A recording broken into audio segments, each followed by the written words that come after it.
మీద చెయ్యి వేసి బొట్టు పెట్టినా, తాళి బొట్టు మెడను కట్టి బొట్టు పెట్టినా, తల మీద చెయ్యి వేసి బొట్టు పెట్టినా, తాళి బొట్టు మెడను కట్టి బొట్టు పెట్టినా, సన్ని కళ్ళు తొక్కినా సప్త పదులు మెట్టినా, సన్ని కళ్ళు తొక్కినా సప్త పదులు మెట్టినా, మనసు మనసు కలపడమే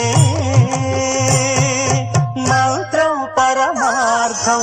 శ్రీరస్తు శుభమస్తు, శ్రీరస్తు శుభమస్తు.